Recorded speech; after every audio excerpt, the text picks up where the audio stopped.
Ladies and gentlemen, I am Apostadamus, and today I'll be taking a look at Post-Apocalyptic Mayhem, a car combat racing title that came out in 2011 on the Steam platform.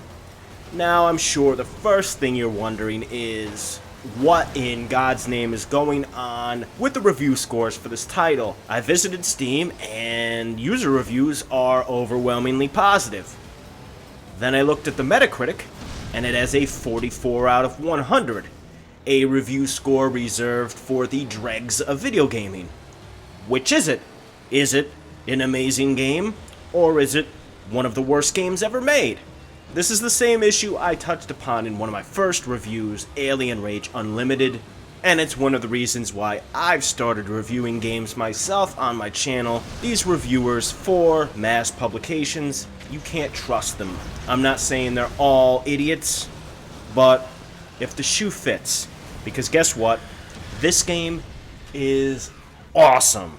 One of the most fun experiences I have ever had with a video game in my life. It is a throwback to Twisted Metal Vigilante 8, but rather than just quantum destruction, it is set in the form of a race where each car has 4 separate unique power-ups that enable you to unleash mass carnage on your fellow racers, with the ultimate goal of any race being to earn the most kills over the course of the race. Each car has their own specific set of weapons that differentiates itself from all the other vehicles in the game. Each has their own handling, their own destructive mechanics, and each level has its own special forms of hazards, jumps, just spectacular events that have really almost an endless level of replayability to them. The only downfall is that the initial run of this game is incredibly short, with the arcade career mode coming in at a paltry 30 minutes. Yes, I said that right, 30 minutes. But with this said, this game is elegant in its simplicity. It is one game type, a handful of maps, a handful of cars, a handful of power-ups. It's almost like a sadistic Mario Kart in that its simplicity is enough. It never gets old. I could play this game over and over again with friends and have the game continually feel fresh and enjoyable. And it's the type of game that doesn't require a large amount of commitment to play it. It's the type of game you can pop in, play for 10 minutes, get your fill, turn it off, come back 2 weeks later, and you'll still remember how to do everything. You'll still have the same level of experience you had before. But I harken back to the point I made earlier. It is very short. There's only one game type.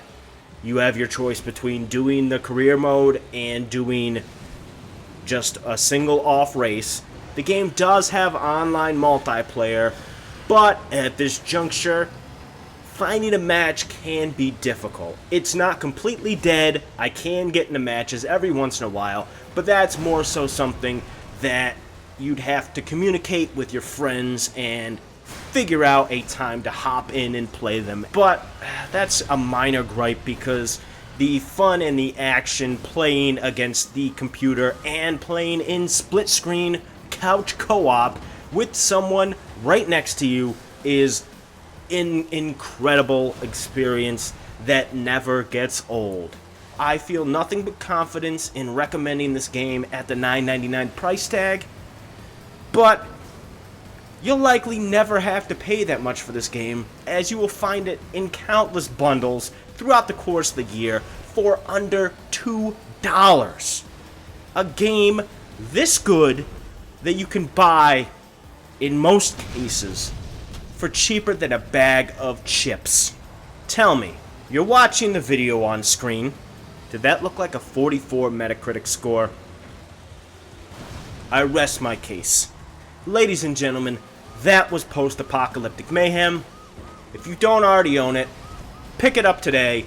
Look for it in a bundle. Look for it on one of the various legitimate Steam resellers like Bundle Stars, Like Indie Gala, this might even still be available in a $1.50 bundle on Daily Indie Game. At that price, roll the dice.